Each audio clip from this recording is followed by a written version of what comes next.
Jadi sekali lagi saya sampaikan bahwa pemberdayaan masyarakat di dalam kompetensi atau kompetensi utama atau keahlian yang ingin dicapai atau capaian pembelajaran dari seorang lulusan sarjana kesehatan masyarakat itu adalah memberdayakan masyarakat, punya kemampuan untuk memberdayakan masyarakat.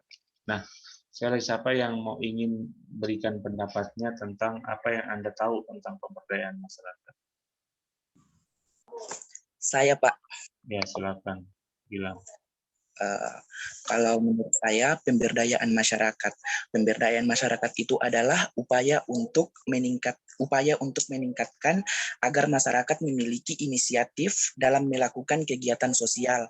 Artinya seorang sarjana kesehatan masyarakat di sini mampu memberikan pemberdayaan kepada masyarakat, baik itu dalam bentuk penyuluhan, dalam bentuk memberikan informasi tentang isu-isu kesehatan agar masyarakat memiliki inisiatif dan bergerak sendiri dari mereka sendiri untuk melakukan kegiatan-kegiatan positif seperti kegiatan-kegiatan kesehatan begitu. Misalnya misalnya memberdayakan masyarakat dalam bidang kesehatan, misalnya dalam pencegahan COVID ini begitu. Artinya petugas kesehatan masyarakat di sini memberikan pemberdayaan kepada masyarakat agar masyarakat memiliki inisiatif untuk melakukan hal-hal tersebut, artinya melakukan pencegahannya itu sendiri. Begitu, Pak, menurut saya. Baik, terima kasih Gilang atas komentarnya. Sangat baik sekali. Silakan yang lain kalau ada yang mau menambahkan.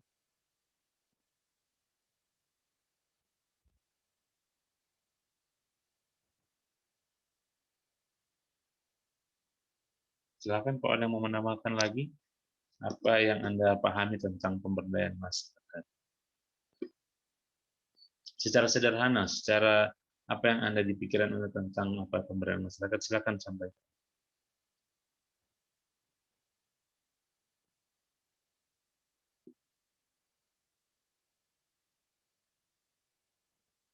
Sama semua, sama Gilang. Mudah-mudahan apa yang Gilang sampaikan itu juga yang ada di pikiran. Ya. Nah, baik.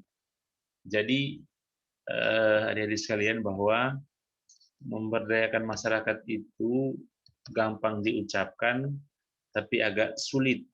Tapi bukan berarti tidak bisa. Agak sulit untuk dilaksanakan pelaksanaannya. Tetapi kita bukan berarti bahwa kita tidak bisa melakukan itu, tetapi harus ada proses-proses yang harus kita lakukan dalam proses pemberdayaan masyarakat. Nah, kalau ada 3 kata kunci sebenarnya dalam proses pemberdayaan masyarakat, bagaimana orang berdaya. Berdaya itu apa kata berdaya? Apa arti kata berdaya? Kalau secara bahasa Indonesia. Berkemampuan. Berkemampuan. Nah, berkemampuan. Nah, kalau kita tambahkan dengan pemberdayaan, ada proses di situ, proses memampukan, ya. Proses membuat orang mampu untuk melaksanakan atau melakukan hal-hal yang positif terkait dengan kesehatan. Nah, ini yang harus menjadi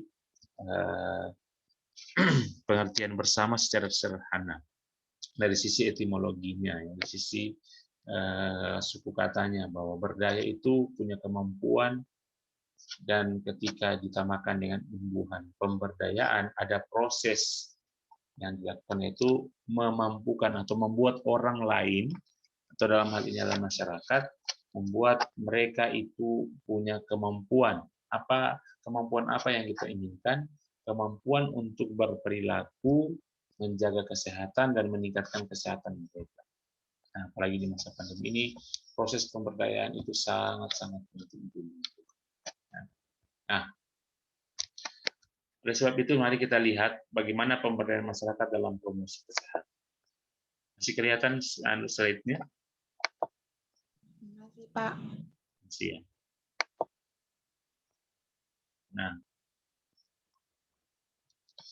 konsep pemberdayaan itu mengemuka pada strategi global WHO ya, seperti yang ditindaklanjuti dengan rencana aksi dalam Piagam Ottawa. Kalau Anda baca buku sejarah promosi kesehatan, itu Anda dapatkan Piagam Ottawa itu yang pertama kebijakan yang berwawasan kesehatan, bagaimana para pengambil kebijakan membuat suatu kebijakan yang berwawasan kesehatan.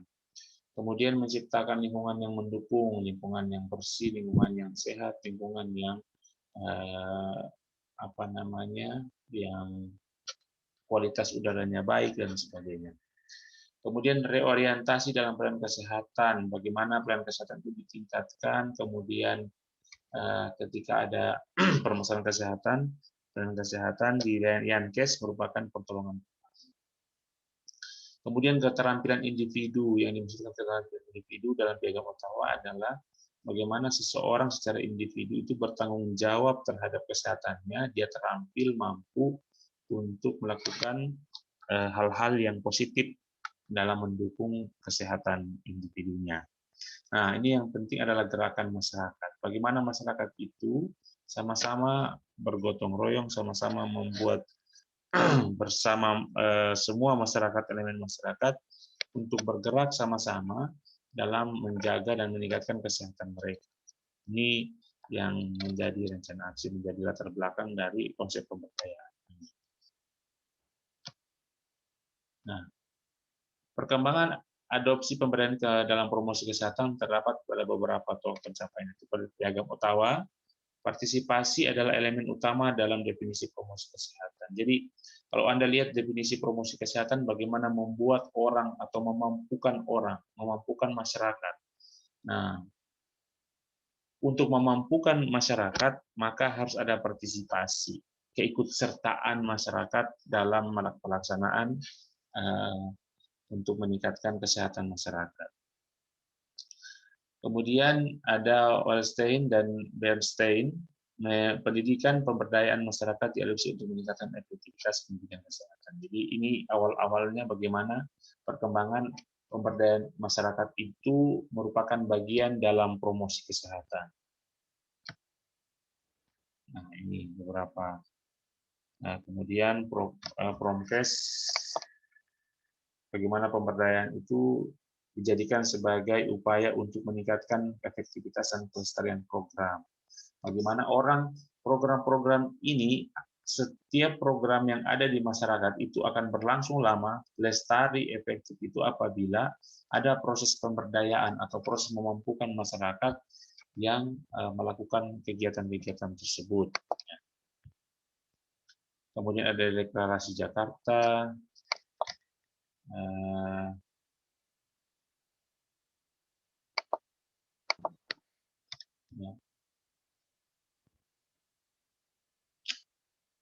itu keberdayaan dari individu sebagai tujuan Promkes sehingga dapat dilihat sebagai upaya promosi kesehatan. Jadi keberdayaan, memberdayakan dari individu sebagai tujuan promosi kesehatan. Jadi bagaimana tujuan promosi kesehatan, bagaimana membuat seseorang itu, kalau kita lihat ada 3 kata kunci dalam pemberdayaan yang sebentar saya jelaskan, ada tahu, mau, dan mampu. Bagaimana seseorang dari tidak tahu menjadi tahu, dari orang yang tidak mau menjadi mau, dan bagaimana orang yang belum mampu atau tidak mampu menjadi mampu untuk merubah perilakunya dalam menjaga kesehatannya.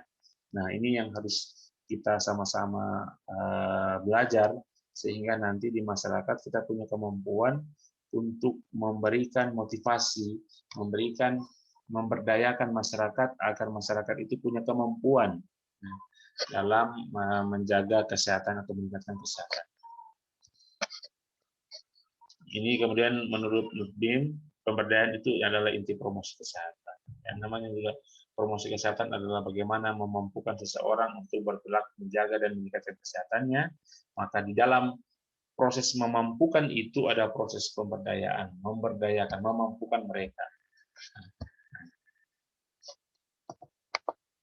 Oke, kemudian, nah, ada syarat ketika dalam proses memberdayakan masyarakat, ada syarat yang pertama kesadaran, kejelasan, serta pengetahuan tentang apa yang dilakukan. Itu yang paling pertama adalah syarat dari proses pemberdayaan adalah orang akan mampu melaksanakan sesuatu atau mau melakukan sesuatu, yang penting adalah dia punya kejelasan, dia punya pengetahuan, dan bahkan sampai pada tingkat kesadaran tentang apa yang akan dilakukan. Seperti sekarang ini misalnya, tentang pandemi COVID.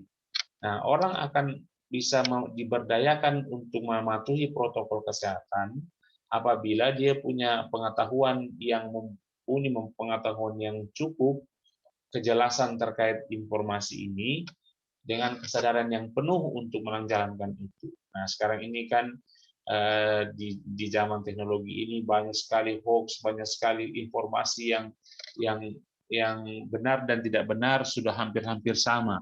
Sehingga betul-betul kita harus menyeleksi dengan benar-benar tentang pengetahuan atau informasi yang ada, kemudian itu mempengaruhi segala kejelasan atau segala kesadaran seseorang untuk menerapkan protokol kesehatan di masa pandemi ini. Ya, karena orang akan dapat melihat berita begini, satunya berita begini. Jadi kesimpang siuran itu, ketidakjelasan informasi yang ada, membuat orang punya pengetahuan, orang lu bilang tak acak-acak. Ada yang bilang benar, ada yang tidak benar, ada yang bilang seperti ini, seperti ini. Nah, sehingga itu memperlambat kesadaran seseorang, memperlambat kesadaran masyarakat dalam melakukan upaya-upaya pencegahan terhadap COVID-19 ini, atau upaya untuk menerapkan protokol kesehatan. Ini yang menjadi syarat utama. Yang pertama adalah punya pengetahuan dan kejelasan tentang apa yang harus dilakukan. Nah, ini teman-teman harus menjelaskan kenapa cuci tangan itu perlu dilakukan untuk mencegah penyebaran atau penularan virus COVID-19. Ini harus jelas kepada masyarakat. Masyarakat bilang, kalau saya tidak cuci tangan juga tidak apa-apa dan sebagainya. Nah, ini yang jadi soal bagi kita semua. Bagaimana informasi itu tidak jelas, ya? Pengetahuan yang kita sampaikan tidak dirasakan berguna itu bagi masyarakat karena informasi yang kita sampaikan itu tidak jelas. Ya? Pengetahuan yang kita tidak sampaikan itu tidak tuntas, misalnya. Sehingga tidak sampai pada tingkat kesadaran yang paling tinggi untuk menerapkan protokol kesehatan. Kenapa orang harus jaga jarak? Kenapa orang harus pakai masker? Itu kan semua harus jelas. Kenapa orang harus seperti itu? Nah, ini teman-teman sekalian tugas kita semua, ya. Makanya kenapa saya di kampus itu selalu menegur teman-teman yang tidak pakai masker dan sebagainya. Anda punya tingkat kesadaran di mana? Kejelasan informasi apa lagi yang Anda harus butuhkan? Nah, ini hal-hal yang seperti ini yang harus kita sama-sama ketahui. Jadi, kalau misalnya Anda mau sedikit melepas masker, maka Anda juga harus diiringi dengan misalnya jaga jarak. Jangan berkumpul, tidak pakai masker, berkumpul-kumpul lagi. Nah, itu semua adalah upaya-upaya yang harus kita hindari sebenarnya pada teman-teman. Justru kita memberikan contoh kepada masyarakat. Ya. Ini yang pertama, kesadaran, kejelasan, serta pengetahuan tentang apa yang dilakukan. Ini syaratnya dari pemberdayaan. Jadi masyarakat itu, untuk memampukan dia menerapkan protokol kesehatan di masa pandemi ini, dia harus tahu dulu pengetahuan, harus bagus dulu pengetahuan tentang itu. Kesadarannya atau kejelasan dari informasi ini harus sejelas mungkin. Jadi tugas kita semua adalah bagaimana menyampaikan pengetahuan, bagaimana menjelaskan kepada masyarakat, bagaimana menimbulkan kesadaran kepada masyarakat untuk bisa menerapkan. Itu semua tugas kita bersama. Kemudian yang kedua, syaratnya adalah pemahaman yang baik tentang keinginan berbagai pihak. Hal-hal apa, di mana, dan siapa yang diberdayakan. Nah, ini yang harus juga menjadi pemahaman kita bersama, bahwa kita harus memahami siapa-siapa atau hal-hal apa dan di mana dan siapa yang akan mau diberdayakan.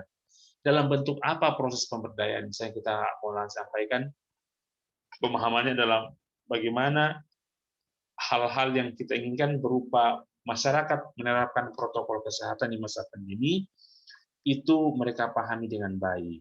Ya, kita pahami dengan baik. Kemudian siapa saja yang akan diberdayakan?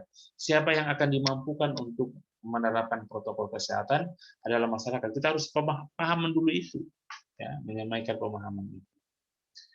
Yang ketiga, kemauan dan keterampilan kelompok sasaran untuk menempuh proses pemberdayaan. Nah, ini penting. Kenapa? Ini soal mau dan tidak mau. Ini sangat menentukan orang mampu atau tidak mampu. Orang banyak yang tahu, tapi karena tidak mau melakukan, maka akhirnya tidak mampu untuk melakukan. Nah, ini kemauan dan keterampilan kelompok sasaran atau masyarakat untuk menempuh proses pemberdayaan adalah proses kemauan untuk menerapkan protokol kesehatan itu penting. Nah, oleh sebab itu ada teori namanya teori health belief model. Health belief model atau teori kepercayaan kesehatan. Seseorang itu akan percaya tentang sesuatu, cenderung percaya tentang sesuatu, atau cenderung akan menerapkan misalnya protokol kesehatan apabila bahaya atau ancaman tersebut dia percaya karena ada di sekitarnya. Ya, ada di sekitarnya. Itu yang paling misalnya ada tetangganya yang positif dan sebagainya. Pasti dia selalu waspada itu. Ya. Dan kalian kumpul-kumpul dengan teman-teman, coba kalau ada misalnya diperiksa, di swab atau di antigen, kemudian dari teman-temanmu ada salah satu yang positif misalnya, pasti Anda tidak kumpul-kumpul lagi dengan dia, Anda akan menghindari dengan teman. Karena Anda merasa terancam. Itu namanya health belief model. Jadi tidak boleh seperti itu. Jadi harusnya sama-sama kita menghindari. Ya. Nah, kemauan dan kesadaran, keterampilan kelompok untuk menempuh proses pemberdayaan itu sangat penting. Itu syaratnya ada kemauan, ada kesadaran, pengetahuan, ada pemahaman, dan ada kemauan yang harus dimiliki oleh setiap individu atau masyarakat dalam melaksanakan proses pemberdayaan. Nah, kegiatan-kegiatan promosi kesehatan dalam pemberdayaan masyarakat. Misalnya yang pertama kita bikin diskusi kelompok terarah. Diskusi kelompok terarah itu seperti diskusi biasa di masyarakat, di kelas misalnya kita buat suatu grup kelompok, kemudian kita diskusikan, satu orang jadi moderator, ya kemudian mengarahkan proses diskusi apa yang dibicarakan. Ya. Kemudian bisa juga kegiatan promosi kesehatan itu kunjungan rumah. Nah sekarang ini kemarin sebelum masa pandemi ada namanya PISPK, Program Indonesia Sehat dengan Pendekatan Keluarga. Jadi tenaga kesehatan itu mengunjungi rumah-rumah masyarakat untuk mengecek terkait status kesehatan masyarakat atau penghuni rumah tersebut. Nah, yang ketiga boleh penyuluhan massa dengan memanfaatkan budaya lokal seperti pesan kesehatan, misalnya ada khutbah Jumat atau di hari Jumat ada atau di gereja atau di wihara atau di pura. Nah, itu misalnya ada penyampaian secara agama, diselipkan upaya-upaya kesehatan. Nah, seperti misalnya di masa pandemi ini, seluruh misalnya pemuka agama ketika menyampaikan pesan atau menyampaikan dalam khutbahnya, itu diselipkan bagaimana upaya kita untuk menerapkan protokol kesehatan. Nah, itu diselipkan pada kesenian tradisional melalui majalah dinding, poster dibuat oleh masyarakat setempat dan sebagainya. Nah, sekarang ini upaya-upaya itu sangat banyak dilakukan di media sosial dan sebagainya. Di media sosial itu luar biasa dilaksanakan. Ya. Jadi teman-teman, mohon Anda juga menjadi penyebar hal positif terhadap penanggulangan COVID-19. Sekali-sekali Anda punya status yang bagus-bagus. Anda punya status buat hal-hal yang positif untuk mendukung upaya-upaya dalam penanggulangan COVID. Ya. Jangan Anda main TikTok, jangan Anda main Facebook, Anda bawa foto, kemudian dan sebagainya, itu tidak mendukung. Ya. Kemudian yang keempat, misalnya ada warta posyandu boleh, ada posyandu ada dibuat kayak buletin-buletin, ya ada majalah, ada dibuatkan kuis, lomba-lomba berkaitan kesehatan, lomba bayi sehat, menggambarkan poster dan sebagainya. Ini kegiatan-kegiatan di pemberdayaan masyarakat, kegiatan promosi kesehatan yang dilakukan dalam rangka upaya untuk memberdayakan masyarakat. Mengundang masyarakat sebagai narasumber kegiatan. Nah, ini boleh juga misalnya ada masyarakat yang yang sudah berhasil dalam melaksanakan itu, maka diundang untuk menjadi pembicara dan menjadi contoh bagi masyarakat yang lain. Nah, ini model promosi kesehatan berbasis masyarakat. Ada lewat tarian, lewat lagu, lewat apa namanya? Ada pernah Anda lihat lompat batu kolonias? Ada batu setinggi kurang lebih 2 meter kalau nggak salah ya. Harus bisa dilompati. Nah, yang bisa melompati itu misalnya kita sisipkan pesan bahwa yang bisa melompati batu itu kecuali yang punya gizi yang baik. Ya.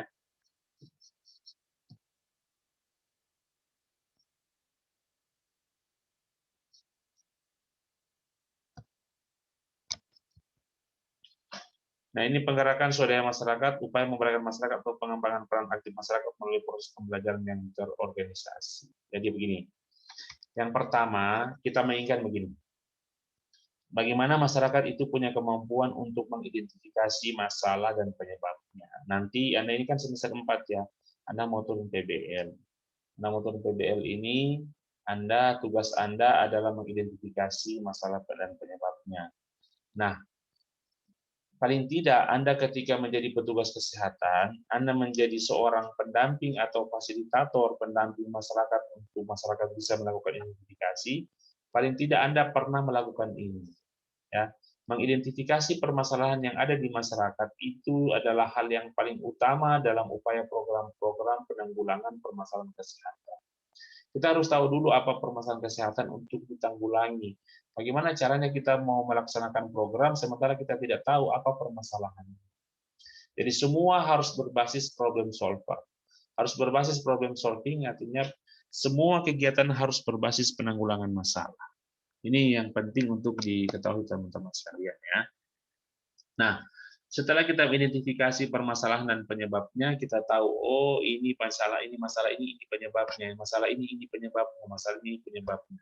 Kemudian kita pikirkan bagaimana caranya merumuskan alternatif pemecahan masalah, ya, merumuskan alternatif pemecahan masalah dari hal yang kita dapatkan pada proses identifikasi. Jadi kita sudah dapatkan permasalahannya, kita rumuskan seperti apa alternatif pemecahan atau problem solving-nya atau perumusan dari solusi dari masalah tersebut seperti apa. Kita rumuskan. Oh, kalau masalah ini penyebabnya, kegiatan yang harus dilakukan adalah ini. Ya. Setelah kita rumuskan saja, kita harus kemudian beralih kepada tahap selanjutnya adalah menetapkan dan melaksanakan dari yang kita sudah rumuskan tadi. Misalnya kalau kita ingin, masalahnya adalah masyarakat terlalu banyak informasi yang tidak benar terkait COVID. Ini masalahnya. Merumuskan alternatif adalah kita membuat informasi yang sebanyak mungkin terkait dengan kebenaran informasi yang benar. Nah, atau kita bikin apa namanya ya, kayak penghalang informasi yang tidak benar ya, apa istilahnya, buzzer ya, buzzer ya, untuk menghalau dari informasi-informasi yang tidak benar.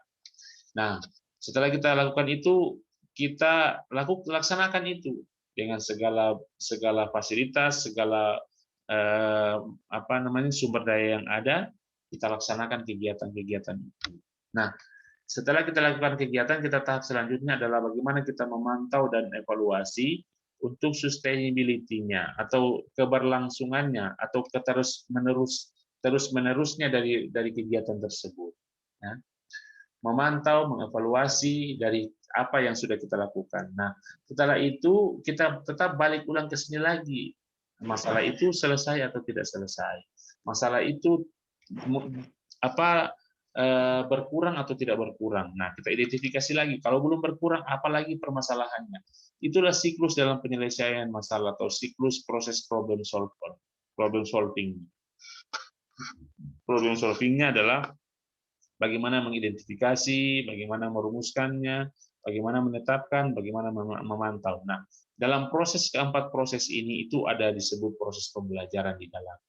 kita bagaimana belajar identifikasi, belajar merumuskan, belajar menetapkan dan melaksanakan atau mengintervensi, kemudian kita melakukan pemantauan. Nah, siklus inilah yang harus betul-betul tidak boleh lepas dari seorang ahli kesehatan masyarakat. Tidak boleh orang Kesmas itu tidak tahu proses-proses ini. Ya, haram hukumnya kalau orang Kesmas tidak tahu tentang bagaimana proses-proses penyelesaian masalah, identifikasi, rumuskan kegiatan, melaksanakan kegiatan, kemudian pantau atau evaluasi kegiatan. Ya. Nah, itu semua. Nah, tugas kita, kalau misalnya Anda sudah menjadi petugas kesehatan masyarakat, maka setiap proses-proses ini kita sebagai seorang kita sebagai seorang ahli kesehatan masyarakat, kita hanya bisa mendampingi. Sebagai pendamping dalam setiap tahapan-tahapan ini, untuk bisa kita lihat masyarakat bisa melaksanakan ini sendirinya, dan kita menjadi fasilitator atau pendamping dari kegiatan-kegiatan masyarakat yang sudah dilaksanakan tadi. Mulai dari identifikasi, merumuskan, menetapkan, dan memantau. Ini yang harus kita lakukan dalam setiap kegiatan pemberdayaan masyarakat. Oke, next. Nah, ini hal-hal yang diperhatikan dalam community organization atau bagaimana keterlibatan sektor kesehatan, sektor lain ya di luar kesehatan, unsur masyarakat, dunia usaha, ini semua harus terlibat bersama. Apalagi media ya, apalagi media saat sekarang ini merupakan hal yang terpenting dalam upaya untuk memberdayakan masyarakat. Kenapa? Karena orang semua sudah punya media sosial untuk melihat informasi-informasi yang ada. Nah, perlu saya sampaikan kepada teman-teman bahwa masalah kesehatan itu tidak boleh sekarang kita menyelesaikannya dengan orang kesehatan saja, tidak boleh. Ya. Sehingga dalam menyelesaikan kesehatan itu kita perlu melibatkan orang lain, kita perlu melibatkan sektor lain untuk bisa menyelesaikan permasalahan kesehatan. Kalau orang kesehatan bilang ini urusan kesehatan dan hanya orang kesehatan yang tahu, maka dia adalah orang kesehatan yang keliru. Ya. Nah, ini yang harus untuk menyelesaikan permasalahan kesehatan kita harus melibatkan semua elemen, semua sektor untuk bisa menanggulangi. Integrasi promosi kesehatan dengan program kesehatan terkait sektor kesehatan, Promkes tidak berjalan sendiri, melainkan bersama dengan program kesehatan yang terkait dengan masalah yang ditangani. Jadi di luar kita bersinergi dengan sektor lain, apalagi yang di dalam kegiatan-kegiatan pemberdayaan masyarakat yang merupakan bagian dari kegiatan promosi kesehatan harus terintegrasi juga dengan program kesehatan yang lain, dengan tergantung pada masalah yang ditangani.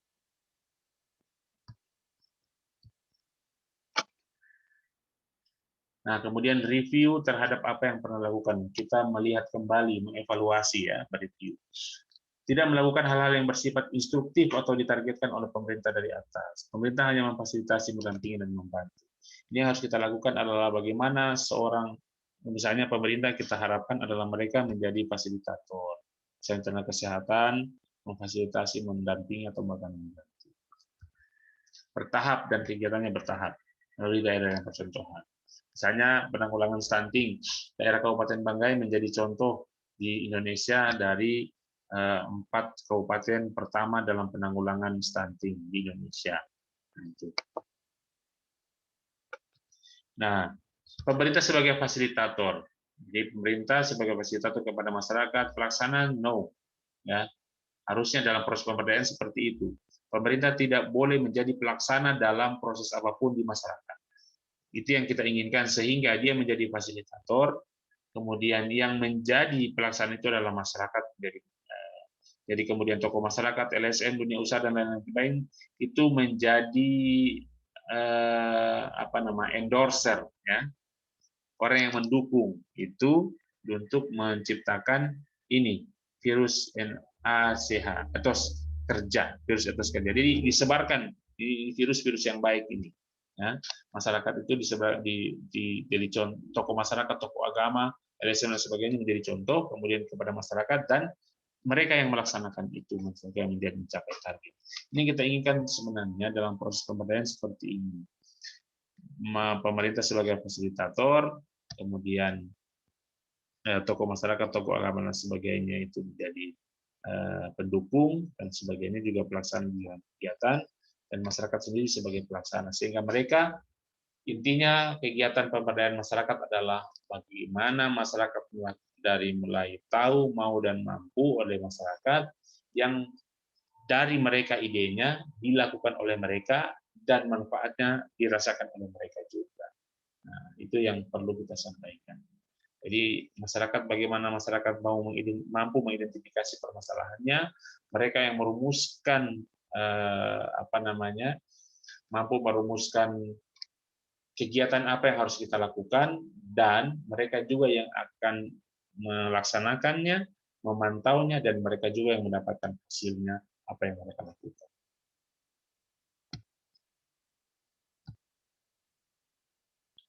Nah, ini langkah-langkah penggerakan masyarakat ini ya.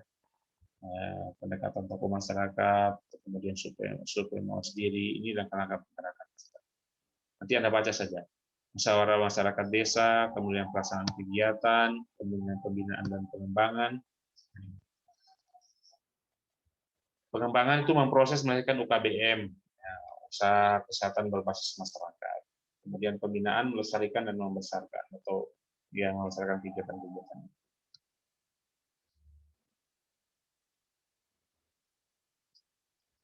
Community organization melalui interrupted training bagi fasilitator. Jadi petugas kesehatan juga tuh harus dilatih.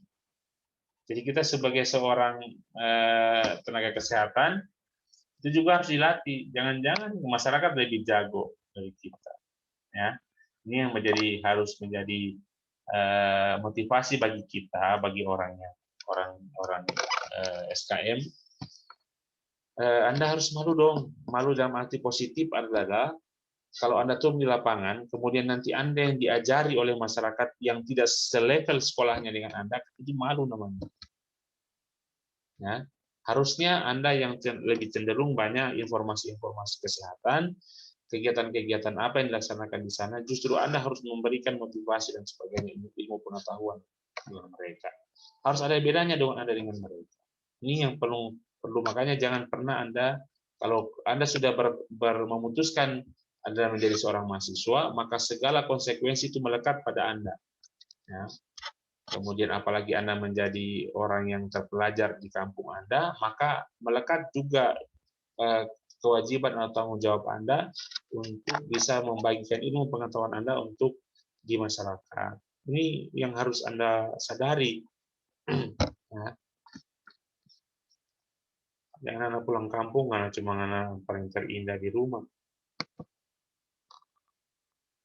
Nah, ini perpaduan program kesehatan dengan pergerakan masyarakat. Bagaimana puskesmas ya dengan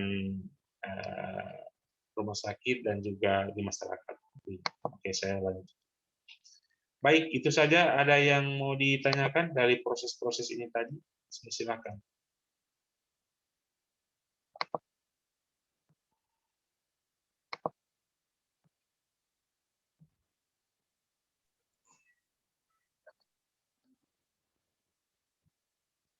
Ada?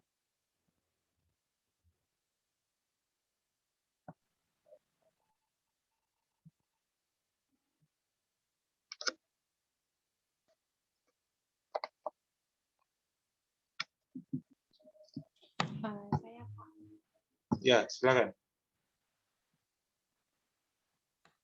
Bismillahirrahmanirrahim. Assalamualaikum warahmatullahi wabarakatuh. Selamat pagi. Di sini saya mau bertanya tentang Siapa? pemberdayaan masyarakat. Saya tidak kelihatan. Siapa yang bertanya tadi? Saya, Halo? Pak. Oh ya, silakan. Ya, Pak. Baik, silakan. Bismillahirrahmanirrahim. Assalamualaikum warahmatullahi wabarakatuh. Waalaikumsalam. Di sini saya mau bertanya tentang pemberdayaan masyarakat. Nah, pemberdayaan masyarakat yaitu membangun masyarakat agar memiliki inisiatif atau memajukan desa. Nah, yang jadi pertanyaan saya, bagaimana kami seorang masyarakat menyampaikan tentang vaksin yang saat ini kan ada beredaran kalau vaksin itu tidak baik untuk masyarakat begitu. Jadi bagaimana kami seorang masyarakat untuk menyampaikan ke keluarga kita atau ke tetangga-tetangga kita tentang vaksin begitu. Terima kasih. Oh iya, baik. Tunggu sebentar, saya cas laptop.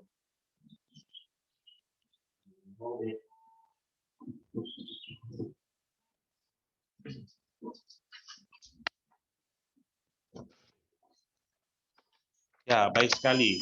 Jadi terkait dengan vaksin ini memang butuh pemberdayaan masyarakat untuk bisa mau mengikuti program vaksinasi. Ini penting sekali bagi kita semua. Nah, yang pertama kita lakukan adalah bahwa kita harus meyakini sebagai orang ilmiah bahwa vaksinasi ini sudah dilaksanakan dengan prosedur-prosedur yang ilmiah. Ya. Kemudian tidak ada juga kemudian orang pemerintah, tidak ada juga orang mau vaksin untuk mematikan orang. Nah, itu sesuatu hal yang tidak masuk di akal.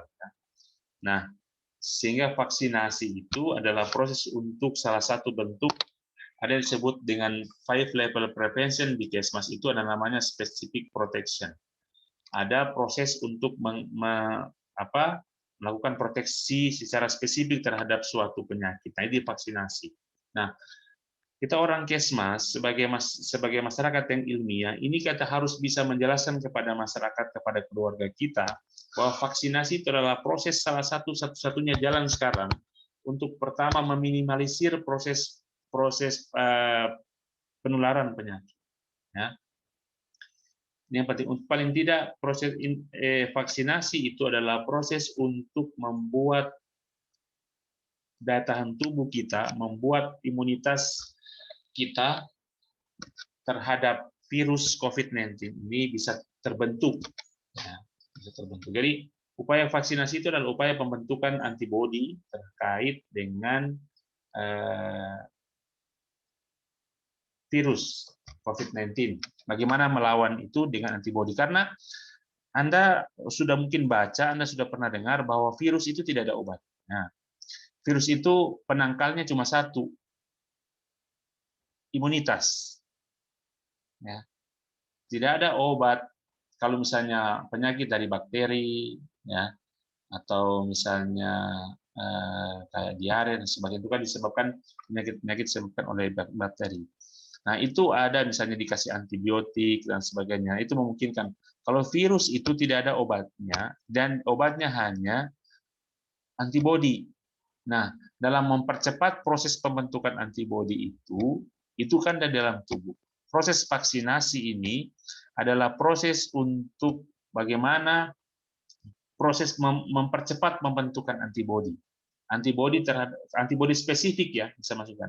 Antibodi spesifik terhadap virus COVID-19 ini. Nah, ini yang harus dipahamkan kepada masyarakat bahwa tidak ada obat dari virus, penyakit yang disebabkan oleh virus tidak ada. Yang ada itu bagaimana antibodi itu yang bisa melawan sendirinya. Nah, untuk menciptakan antibodi terhadap itu, maka ada proses vaksinasi untuk bisa membentuk antibodi spesifik. Antibodi yang khusus untuk menangkal virus ini. Nah, sehingga tugas kita bersama ini untuk memberdayakan masyarakat agar bisa mau mereka divaksinasi adalah dengan seperti itu. Nah, ada satu hal yang saya ingin sampaikan bahwa dalam proses pemberdayaan masyarakat ada hal yang penting bahwa dalam keadaan darurat, dalam keadaan wabah dan sebagainya, masyarakat itu bisa dilakukan pemberdayaan dengan cara dipaksa.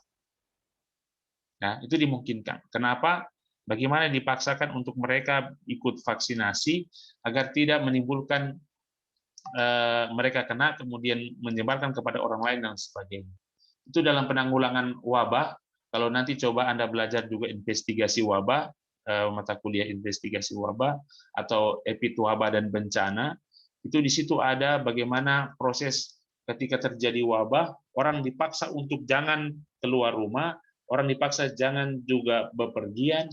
Ada juga misalnya kalau dalam Islam kan sudah dulu disampaikan, Rasulullah juga menyampaikan ketika ada suatu wabah, maka jangan memasuki wilayah itu, dan juga orang yang di dalam wilayah itu tidak boleh keluar dari wilayah tersebut. Itu sudah diajarkan dengan cara yang Islami dalam penanggulangan wabah.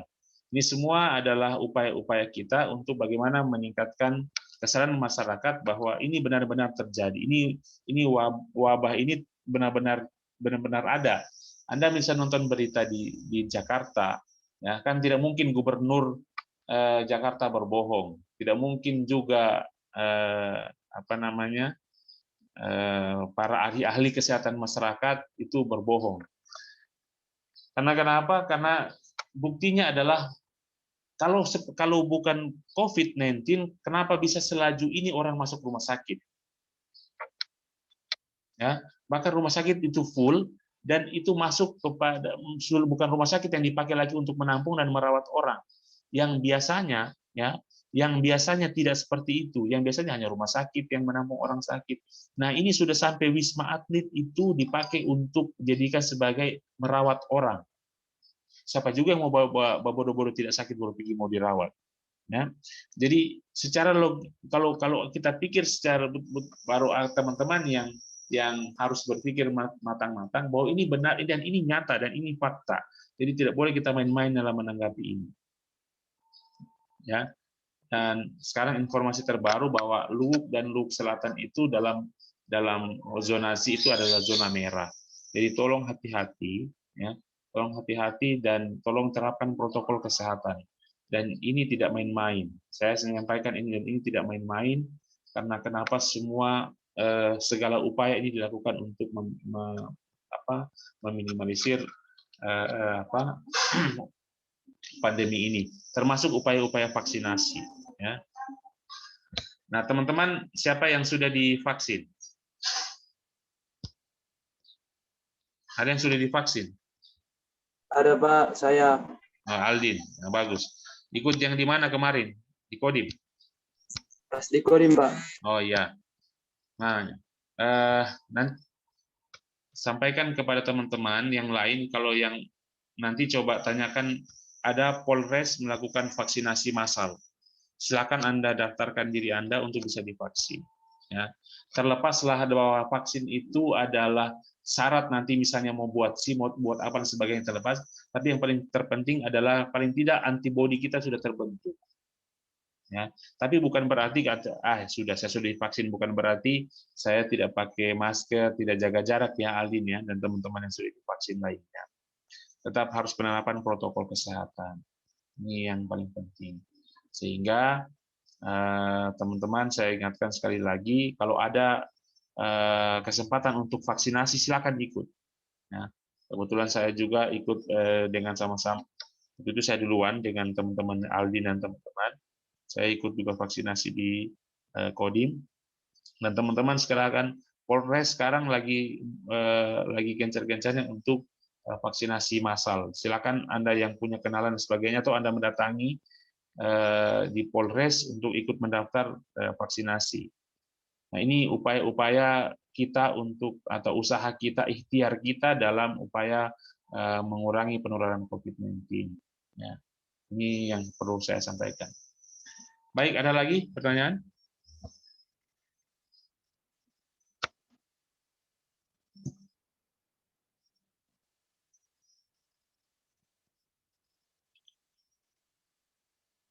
Ya, kalau tidak ada, gini, saya sedikit mau menyampaikan materi kemarin yang tidak sempat saya kasih terkait kepemimpinan dan berpikir sistem ini.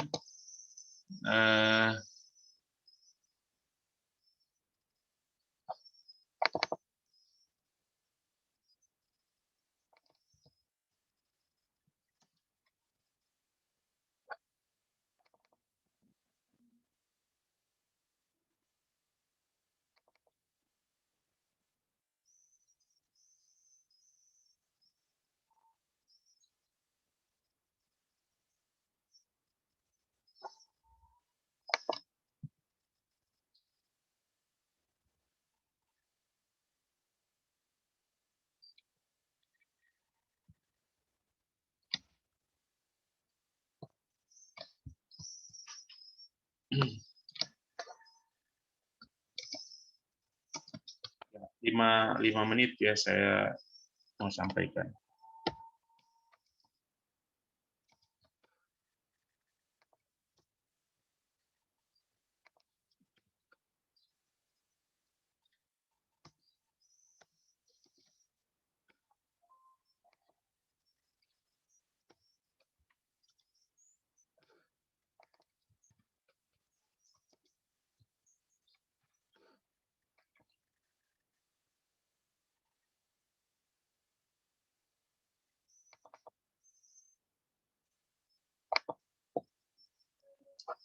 Nah, itu terkait dengan kepemimpinan dan berpikir sistem. Yang pertama saya mau sampaikan, ada buku yang sementara proses perjalanan untuk ke sini, dan harganya saya belum hitung dengan ongkos kirim dan kesini. Ada buku kepemimpinan dan berpikir sistem dalam kesehatan masyarakat. Nah, itu bukunya Prof. Sukri. Nanti harganya saya sampaikan ya setelah saya dengan ongkos kirim dan sebagainya, karena bukunya terbatas hanya 25 eksemplar dan mungkin yang bisa dijual ke mahasiswa itu paling tinggal 15-an ya, karena 10-an itu mungkin dosen-dosen sudah pesan yang lain. Jadi teman-teman kalau yang mau pesan silakan list nama dan melapor, kalau misalnya kurang nanti dipesan lagi. Buku ini sangat baik sekali untuk bagaimana kita menerapkannya kepemimpinan dan berpikir sistem itu dalam suatu organisasi. Ya.